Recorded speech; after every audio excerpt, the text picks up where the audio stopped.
You have the vision. You are sure that if other people could see your vision, they would be amazed.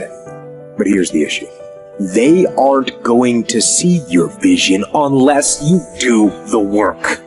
Unless you type those words, write that code, unless you do the work, the world will never see your vision. And the only way to bring it to life is to work. The world's going to keep moving. The clock is going to keep ticking. Everything that starts has an end. It's just life. If I looked at my car, if you looked at your phone, time never stops for no one. Just keep pushing forward. With enough action, any goal can be achieved. Take the shot, swing the bat, throw the stick. Just go for it over and over and over again until you're so emotionless on failure or rejection. All these failures weren't failures. They were just attempts that showed me the right way to do so. You forego immediate pleasure for the exchange of long-term self-respect. If you want to be happy, you have to discipline your behavior. The road to sustained happiness is through disciplining your behavior. Play the long game. Aim for legendary. Say, I want to have the guts and the grit and the acumen and the mindset and the capability and the commitment to create enduring success. Be the person who is up reading, listening to the podcast, writing in your journal, setting your goals, focusing on your intentions. As you become more successful, become more humble. As you become more successful, work even harder. As you become more successful, care even more about your product. As you become more successful, learn even more. Don't try. Do. Forget about trying. Forget about making an attempt. Forget about testing it out. Although you may not end up in the profession or in the area that you're starting out, you don't want to go halfway. You don't want to just dip your toe in. You want to jump in hard. Do not try. Do. Go hard. It requires a tremendous amount of courage to say, I'm going to give this thing a chance. I'm going to give it my all. And if it doesn't work out, that's okay. But I know that I tried my best. Legends don't settle for being a winner. They strive to be complete domination. Legendary. If you really truly dominate, people are going to see it. They're going to be drawn to you.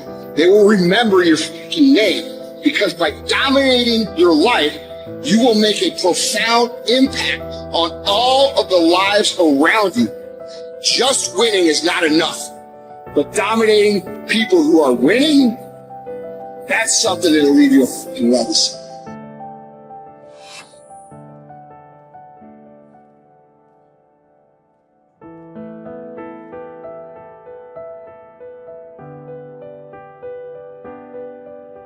Every man in this room, you blew your 20s. You spend all your 30s trying to make up for your 20s. Yeah, that's the truth. Dog, every dude in this room blew their 20s and at 30 trying to fix what they should have did in their 20s. Yeah. And so forth and so on. You turn 40, you trying to recover from the mistakes you made when you 30. Now at 40, man, it's time for you to start. Really, at 30, you need to start buckling it on down. And just realize, man, everybody make mistakes. And if the mistakes you're going through are going to help you become the person you need to be later on. So when you're young and you make mistakes, don't let them eat you up. Because everybody that done made it, done made them. Yeah. You got to fail in order to win. Hey, look, man, to understand how to hit the game-winning shot, you got to miss the game-winning shots. Sometimes being young and trying things, you're so naive and you don't know any better. All you do is learn. And if you fail, it doesn't matter. And so whether I was 9, 10, 12, 16, 21, the failures were irrelevant. And, whether you're, 9, 12, 16, 21, 22, 24, I'm sleeping on the couch. I have a car with a hole in the floorboard. I'm living like a bum and like a student.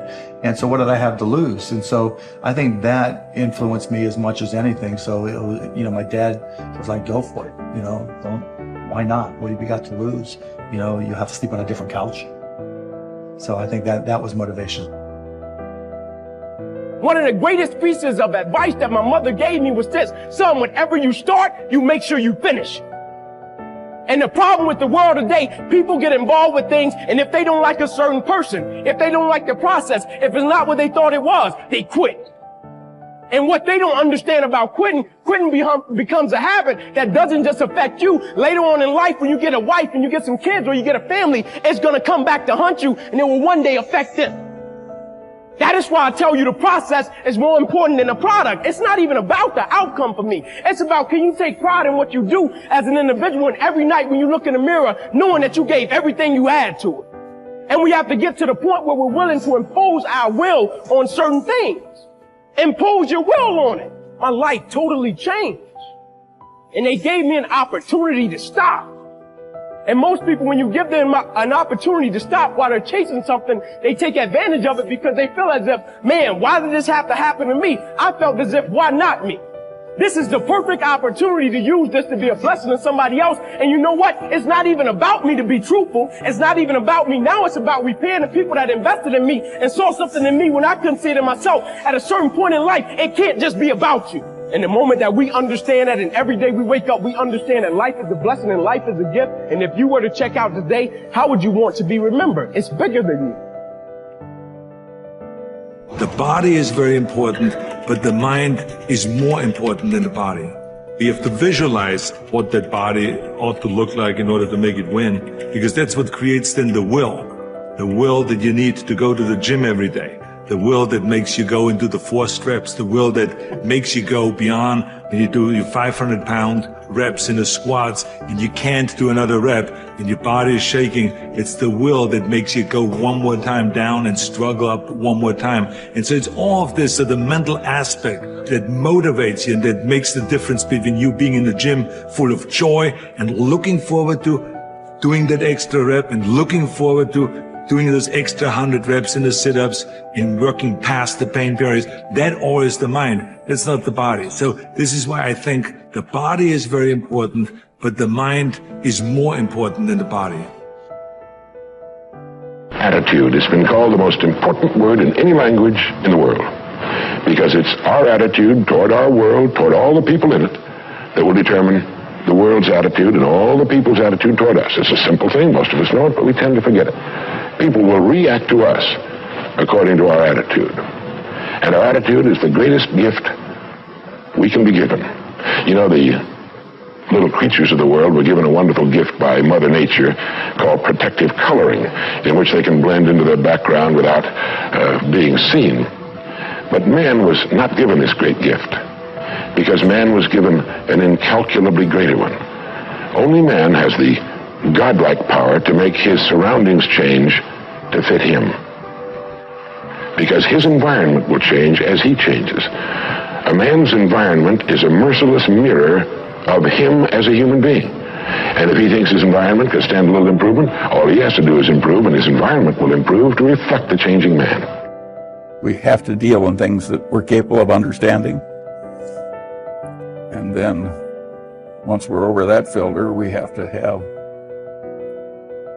a business with some intrinsic characteristics that give it a durable competitive advantage. And then, of course, we would vastly prefer a management in place with a lot of integrity and talent. And finally, no matter how wonderful it is, it's not worth an infinite price. So we have to have a price that makes sense and gives a margin of safety considering the natural vicissitudes of life.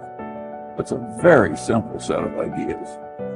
And the reason that our ideas have not spread faster is they're too simple. The professional classes can't justify their existence if that's all they have to say.